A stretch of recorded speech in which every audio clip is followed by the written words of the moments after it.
Hey everyone, hope आप सब अच्छे होंगे, आपकी तैयारी अच्छी चल रही होगी। मैं हूं शंकी भारद्वाज और आपका फिर से स्वागत करता हूं अपने यूट्यूब चैनल पर। तो इस वीडियो में हम बात करेंगे एज रिलैक्सेशन के लिए कि क्या एज रिलैक्सेशन पॉसिबल है या नहीं है, वो सारी चीज़ें। और दूसरा आपके रिजल्ट के बारे में कि रिजल्ट कब तक पॉसिबल है, एग्ज़ाम कब तक पॉसिबल है, वो सारी चीज़ें हम बात करेंगे इस वीडियो में। ठीक है।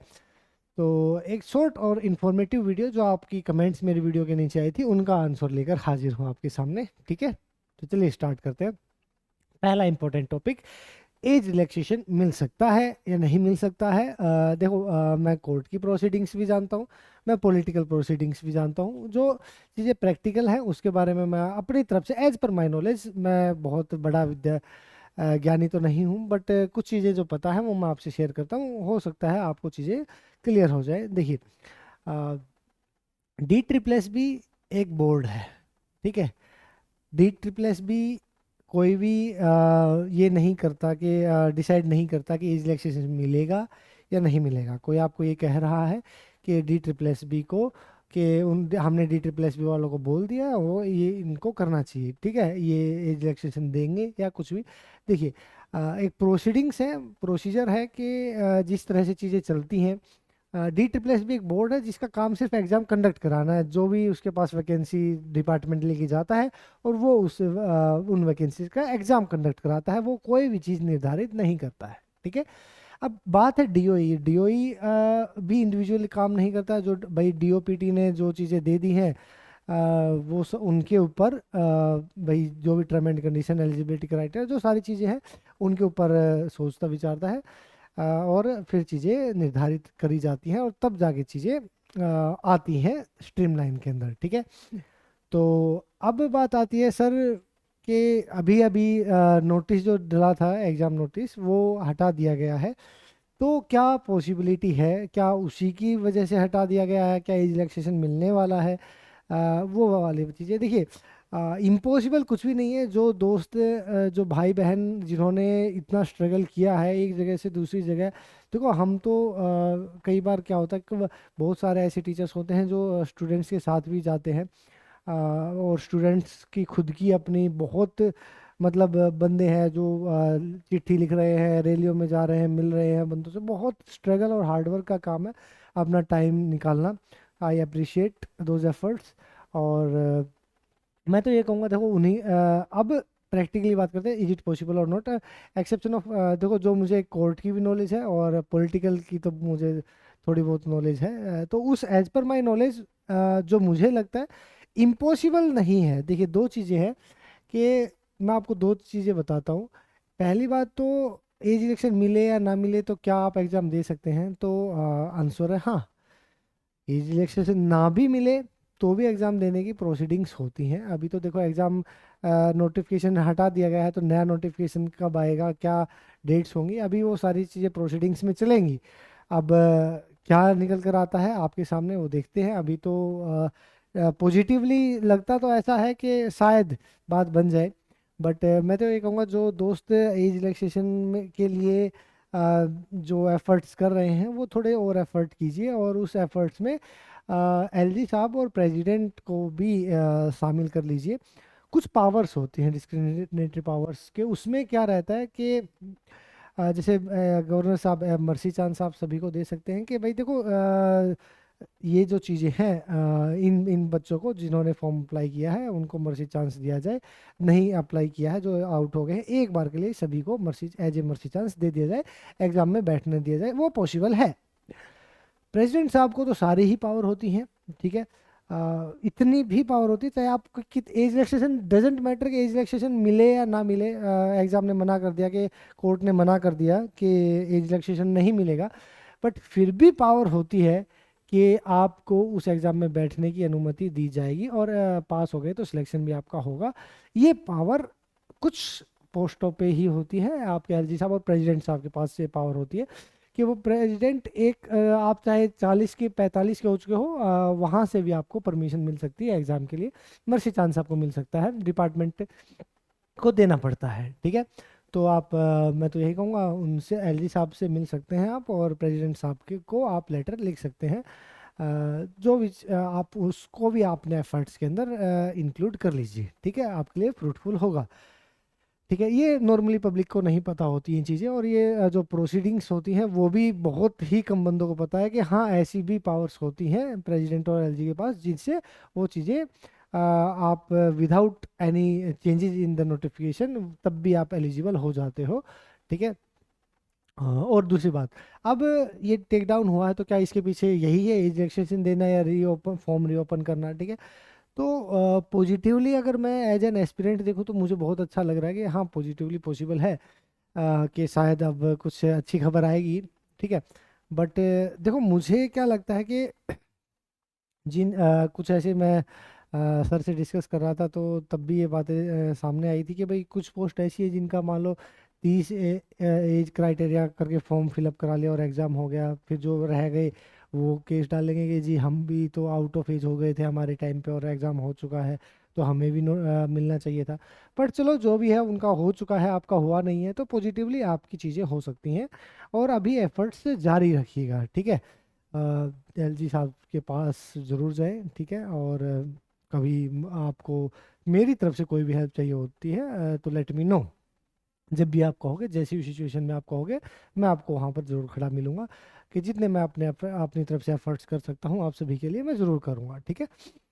तो एज रिलैक्सेशन मिल सकती है, इम्पॉसिबल नहीं है, doesn't matter, exception of court भी ये चीज़ें आपकी पॉसिबल है, एज रिलैक्सेशन पॉजिटिवली मिल सकती है। और बट अभी बैठने की ज़रूरत नहीं है, अभी आपको एफर्ट्स और करने जो कोर्ट नहीं कर सकता, वो पॉलिटिकल पावर, कोर्ट की अपनी कुछ पावर्स हैं, पॉलिटिकल पावर्स अपनी कुछ पावर्स हैं। ठीक है। तो मैं तो ये कहता हूँ कि अपनी तरफ से कीजिए, एलजी साहब से मिले, या और खाली डी ट्रिपल एस भी तो जो इंस्ट्रक्शन डिपार्टमेंट देगा वही फॉलो करेगा। ठीक है।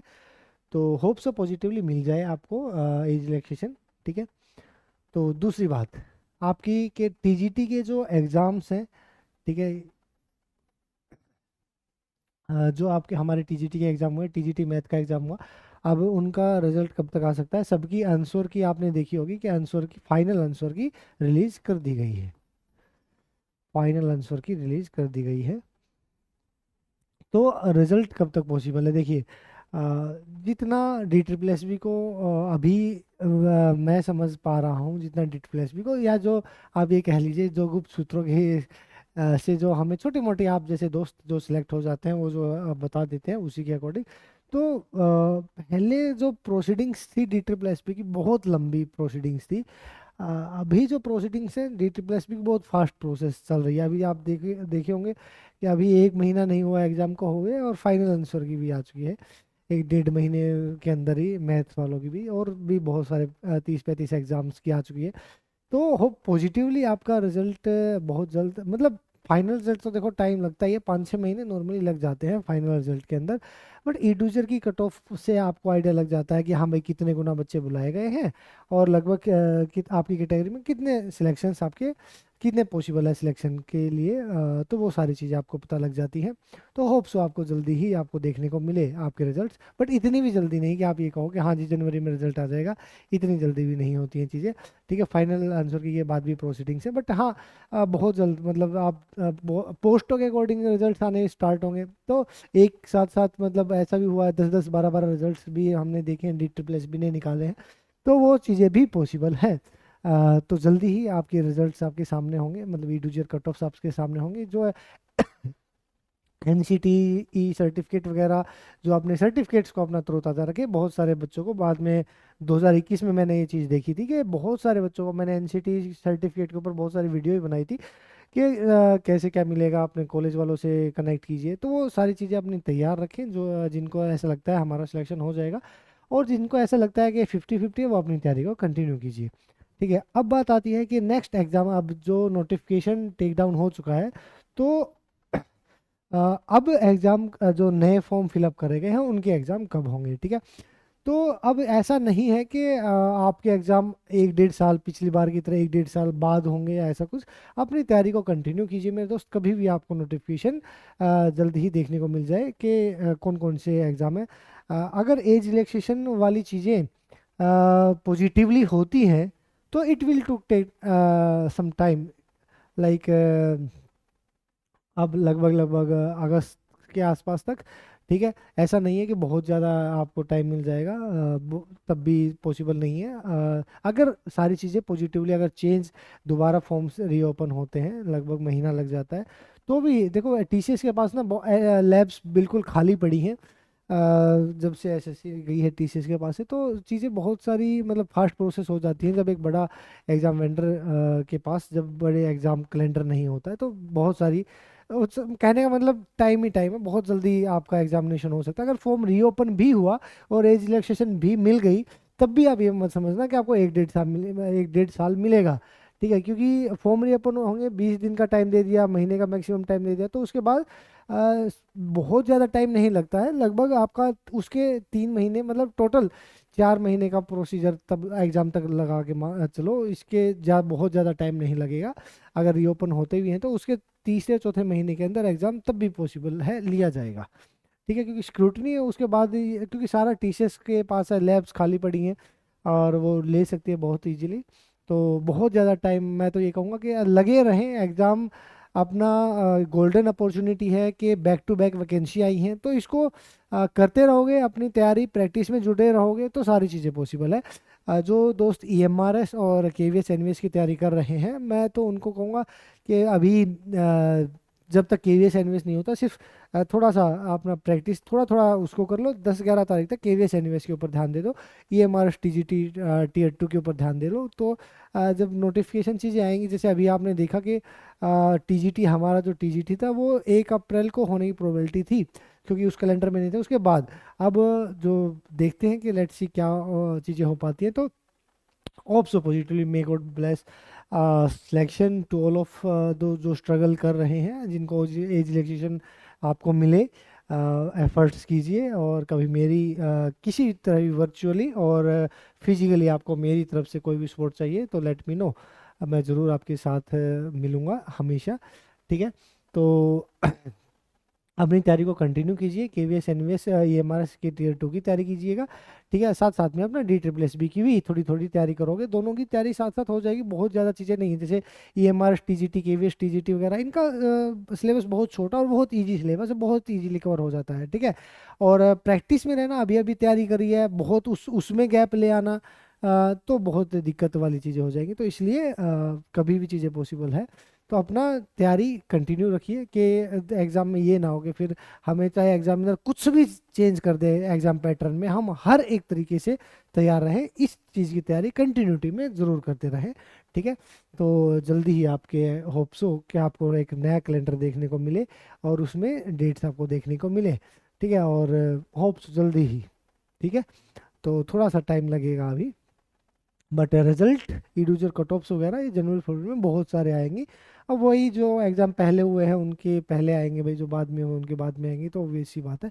ठीक है, बट जल्दी ही पिछला भी आपको देखने को मिलेगा, अगला भी आपको देखने को मिलेगा। बहुत ज़्यादा आप ये बहुत सारे बच्चे ये कह रहे हैं सर 1 1.5 साल तक होंगी नहीं होंगी, ये बिल्कुल दिमाग से निकाल दीजिए। अपनी तैयारी कंटिन्यू रखिए, एग्ज़ाम कभी भी हो बाद में पश्चाताप नहीं होगा। ठीक है, जिनको एज रिलैक्सेशन जो उसके ऊपर बैठे हैं कि मिल जाएगा तब तैयारी करेंगे, मैं ये कहूँगा कि आप जब तक केवीएस एनवीएस ईएमआरएस की अगर आपने डाला है, या यूपी के आप हो टीजीटी बीजीटी की उनकी भी तैयारी कर रहे हो, तो अपनी तैयारी में कंटिन्यूटी जरूर रखिए। चाहे आपको जो भी चीज़ें, मैं तो भगवान जी से प्रार्थना करता हूँ कि जरूर आपको एज रिलैक्सेशन मिले। ठीक है, और देखिए एज रिलैक्सेशन मिलने से किसी का फायदा तो कुछ का ज़रूर होगा, नुकसान किसी का नहीं होता है। कुछ बच्चे ये सोचते हैं कि एज रिलैक्सेशन मिल जाएगा तो कंपटीशन बढ़ जाएगा। देखिए कंपटीशन बढ़, जो डिजर्विंग है वो सिलेक्शन लेकर जाएगा। ठीक है, जिसके अंदर दम है, जिसको जिसने मेहनत करी है, चाहे वो फ्रेशर बंदा है वो भी सिलेक्शन लेकर जाएगा, जो 10 साल से तैयारी कर रहा हो सकता है अब वो सिलेक्शन ले जाए। तो जो डिजर्विंग है वो सिलेक्शन जरूर लेके जाता है, चाहे वो फ्रेशर है, चाहे वो एज रिलैक्सेशन के बाद इन हुआ वाला बंदा है। बट मैं कहूँगा आप तैयारी को कंटिन्यू कीजिए, एज रिलैक्सेशन वाले बंदे भी, क्योंकि अगर मिल जाता है फिर एकदम आपको पता लगता है कि 1 महीना आपको 20 दिन आपको मिले हैं रीओपन करने के लिए, या 15 दिन दिए हैं डिपार्टमेंट ने रीओपन करने के लिए, फॉर्म भरने के लिए, और फिर बाद में आपको पता चले कि भाई चीज़ें बहुत जल्दी एग्जाम है, आप कंपटीशन से तब तक बाहर हो चुके हो, तो क्या फ़ायदा है उस चीज़ का। मैं इसलिए कहता हूँ अपनी प्रिपरेशन को कंटिन्यू जरूर कीजिएगा। ठीक है, तो यही छोटी मोटी चीज़ें थी जो मुझे आपसे शेयर करनी थी। तो फिर से आपकी कोई कमेंट्स हो, आपके कोई क्वेश्चन है तो प्लीज़ कमेंट डाउन, मैं देखता हूँ उसके बारे में, मैं ज़रूर वीडियो लेकर आऊँगा। तब तक के लिए अपना ख्याल रखिए, अपने परिवार का ख्याल रखिए, जल्दी ही आपसे मुलाकात होगी, तब तक के लिए टेक केयर, जय हिंद।